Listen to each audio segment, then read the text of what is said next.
Further discussion? Representative McLean. Thank you, Mr. Speaker. I have a question for the carrier. Question of the carrier. Will the carrier yield? Yes, I will. She does. The question I have for the representative from Milwaukee is there any evidence that there has ever been anyone found not guilty because of the affirmative defense of treatment by spiritual means? Thank you for that question, and thank you for getting that question to me ahead of time. And so I pose this question to Greg Horner, who is the district attorney in Clackamas County, who has been working on these issues. So I'm going to read his response and see if that is satisfactory to your representative. He's quoted, "We did not actually charge the Worthingtons," which is the family recently who was charged, "with murder by abuse because when the case was presented to the grand jury, we informed the grand jury of the spiritual treatment defense. The grand jury chose to charge manslaughter 2 rather than the murder charge because of the spiritual defense. So the answer to your question, sir, is that 2 people avoided being charged with murder or potentially manslaughter 1 because of the spiritual treatment exemption. In addition, the other case, the Hayes case out of Lynn County, which was in 1988 or 98, faced a similar issue. In that case, the grand jury did charge the parents with murder. The trial jury acquitted the parents of murder and convicted them for criminally negligent homicide. So I think the most accurate answer to this question is that 4 parents have avoided probable conviction for murder because of the spiritual treatment exemption." Thank you. To the bill. To the bill.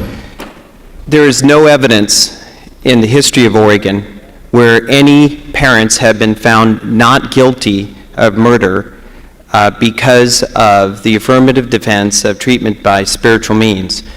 And what that is, I believe, is because the clear evidence is that Oregon juries are quite capable of deciding. There is nothing more important that we can do than to protect innocent lives and to protect children.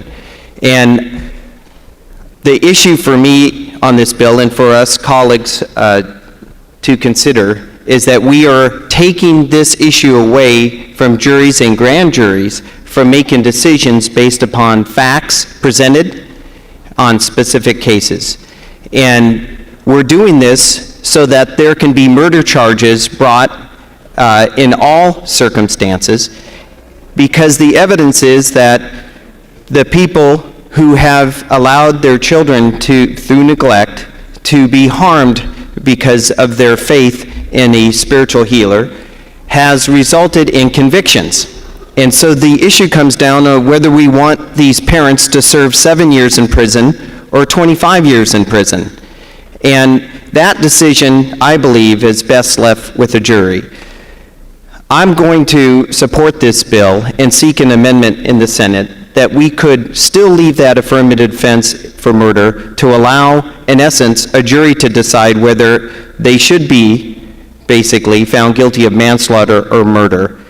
Because I question whether there is a true deterrent effect or whether the purposes of criminal detention in a penitentiary are served when a parent who has suffered not only the death of their child and in knowing that they caused that innocent life to be terminated, but then when they sit there for year 8, 9, 10, 11, I question whether there is true value from a general deterrent specific and paying for that person to be incarcerated. Thank you, Mr. Speaker.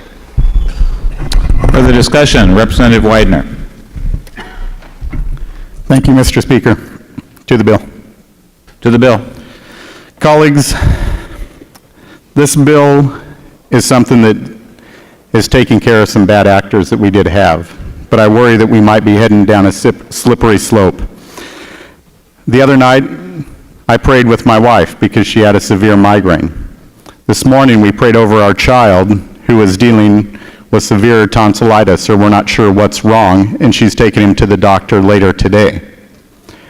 What if something happened to him because we didn't leave to the emergency room this morning and he passed away? Am I going to go to prison because I took the time to pray with my child because I just think he has tonsillitis and it was something much more severe that I couldn't diagnose, and because I had to be here with you today, did not take him?